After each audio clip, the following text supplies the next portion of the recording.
This is Datila with Rangers of Wrestling bringing you the Wrestling Time post show. It is Monday, January 9th, 2023, which means I will be talking about Monday Night Raw. Okay, so tonight's Raw was truly quite something. I think it felt a little off tonight, but that could just be me. Alright, so Monday Night Raw opened up with a Kevin Owens promo, which I don't mind. Monday Night Raw opening up with Kevin's promo, but before he could even finish his promo, basically he was saying that he's going to challenge Roman. But after that, JBL interrupted him and he starts talking about how Baron Corbin is the only man to beat Roman in the last 3 years, which is true. And like Kevin Owens, he is so hilarious. He did this whole, like, let me show you guys. He put his face on the turnbuckle like that while JBL and Baron Corbin were talking. And he said it was because they weren't saying anything in like 3 minutes. And so this ends up leading into the match, Kevin Owens versus Baron Corbin. And I honestly was not a huge fan of this. And it wasn't because of Kevin Owens. It was because of Baron Corbin and JBL. I totally forgot that they were a pair. I totally forgot about them. It's been a while since we've seen them. So I was pleasantly surprised that they were here tonight.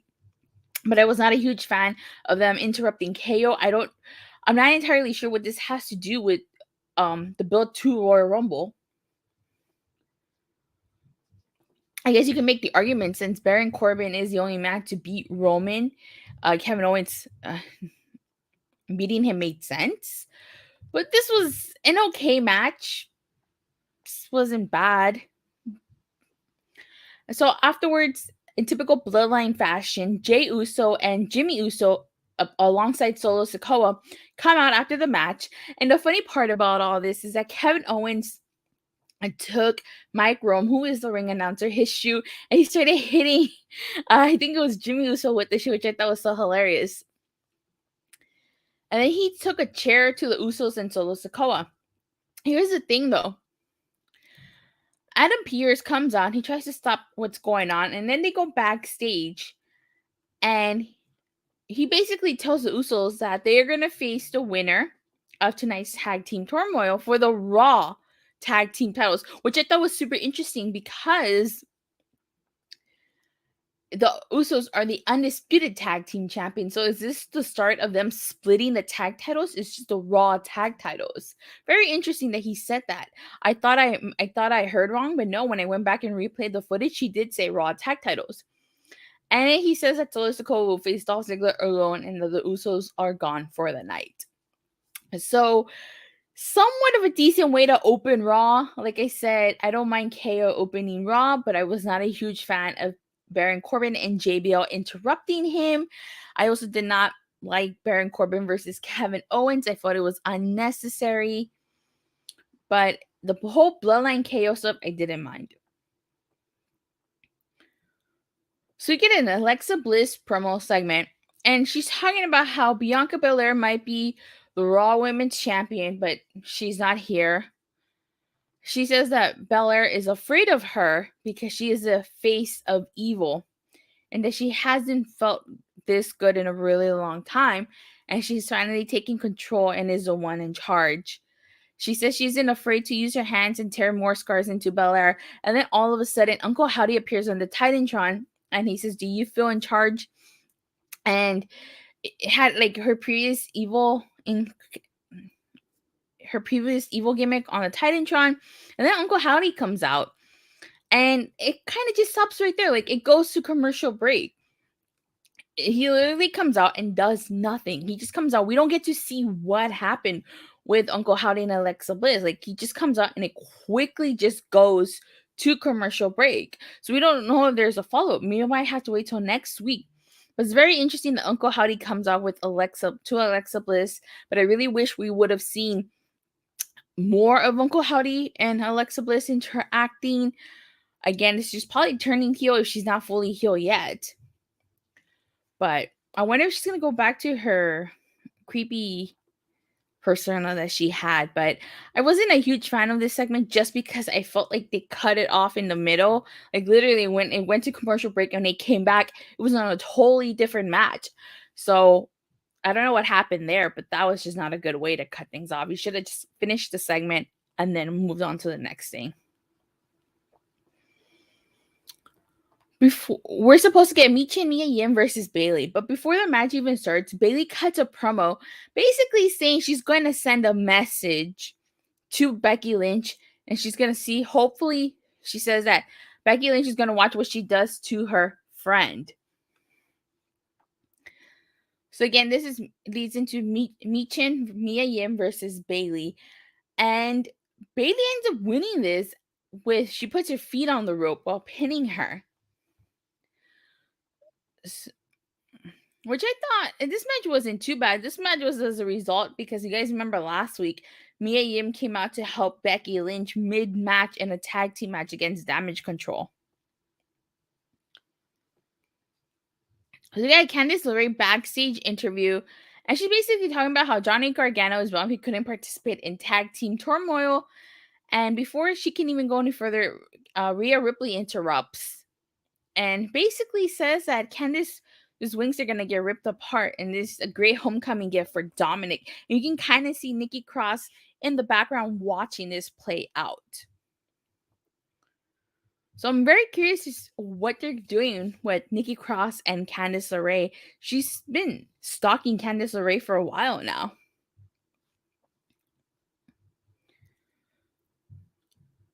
Austin Theory comes out and he cuts a promo. And he starts off by saying the champ is here, just like John Cena used to do back in the day. And I wonder if this means we might get Cena versus Theory at WrestleMania. And he says that the now is forever. He starts talking about how where is Rollins? Because Rollins is not there. And the crowd starts chanting, "We want Rollins."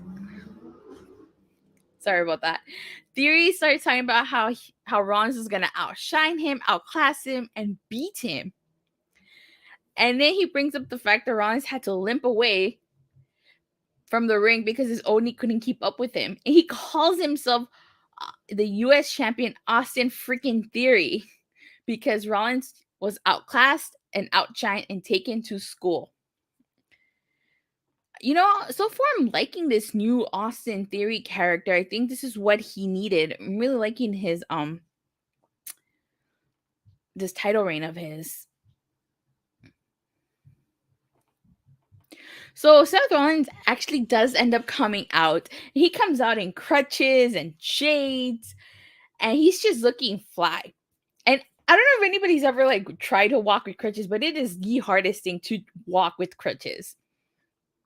And like as he's approaching the ring, he starts to lose the crutches.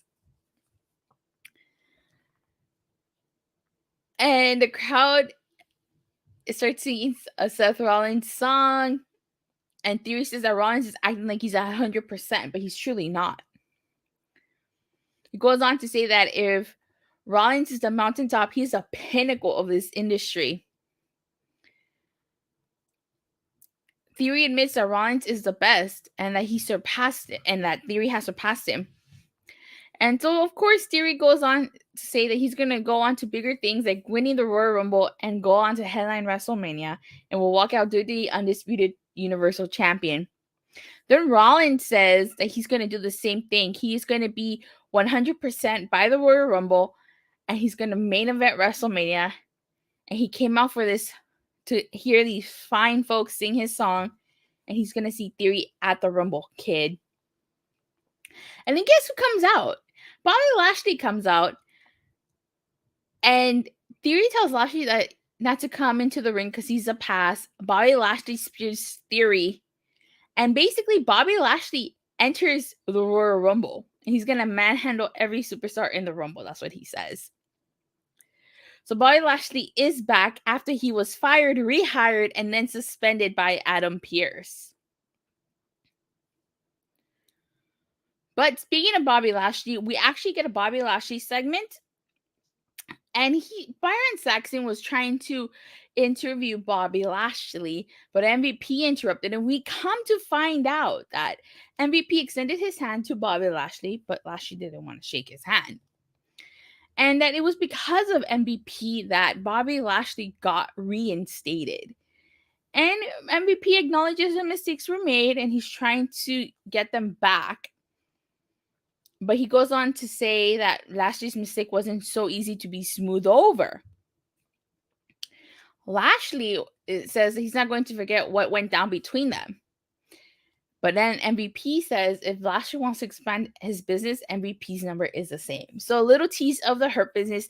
If you guys are paying attention, MVP last week was talking, not last week, but like there was this one part where MVP was talking to Adam Pearce and you can see Cedric Alexander and Shelton Benjamin with him. So we're definitely, seems like we're leaning towards Hurt Business reunion. So I'm very interested to see what they do with the Hurt Business this time around. Last time it wasn't as, they suffered from poor booking like a lot of superstars did. So I'm very curious and excited to see what they do with the Hurt Business. I'm a little sad though that they're keeping Bobby Lashley on Raw. I felt like he should have gone over to SmackDown when he got kayfabe fired because he's done everything he could do on Raw. But now if they're going to reunite the Hurt Business, it makes sense that Bobby Lashley stays on Raw. We get Candice LeRae versus Rhea Ripley. Well, I just want to make note, Candice LeRae versus Rhea Ripley actually came after the Austin Theory promo, but since that segment ended with Bobby Lashley, I skipped over the match and started talking about the Bobby Lashley segment, but I just wanted to make that clear. So Candice LeRae versus Rhea Ripley was actually pretty decent. Rhea Ripley dominated Candice LeRae, and I honestly feel like Rhea Ripley's going to probably win the Women's Royal Rumble. She's been on a roll as of late, so it was no surprise that she beat Candice LeRae here. Rhea looked really strong in this match. We get a Cody Rhodes vignette. So they're hyping up Cody Rhodes' return. I think he's going to return at the Royal Rumble. Would he win the Royal Rumble? I think that's the question. I think that if The Rock doesn't show up, I think Cody Rhodes should win the Royal Rumble and go on to face Roman Reigns at WrestleMania. We get a backstage interview with Dolph Ziggler, and he's basically saying that the bloodline's gone too far, and he is here tonight for revenge.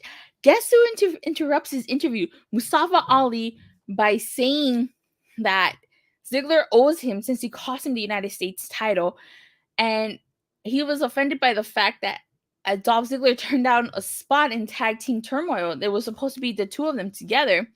Now, Dolph Ziggler says that they can probably do well as a tag team, but it's not about him or about tag titles tonight. And he hopes that Ali can understand that. We get a Bronson Reed backstage interview, but before he can even say anything, The Miz interrupts and calls him a highly ethic man. That if you mess with The Miz, you mess with both him and Reed. And The Miz giving Bronson Reed a VIP invitation to Miz TV. And Bronson Reed makes it clear that if The Miz wants something, he has to pay him. Honestly, I'm not a huge fan of them pairing up Bronson Reed with The Miz. We already saw that with The Miz and Tommaso Ciampa. We don't need to see. Bronson Reed does not need to be paired up with The Miz. He had an incredible run on the Indies. And I'm honestly really excited to see Bronson Reed back. But not if he's going to get paired up with The Miz. The Miz, he does not need to be The Miz's lackey. He does not need to be The Miz's bodyguard. Bronson Reed on his own will be fine. But I just don't want him to get paired up with The Miz. He doesn't need that.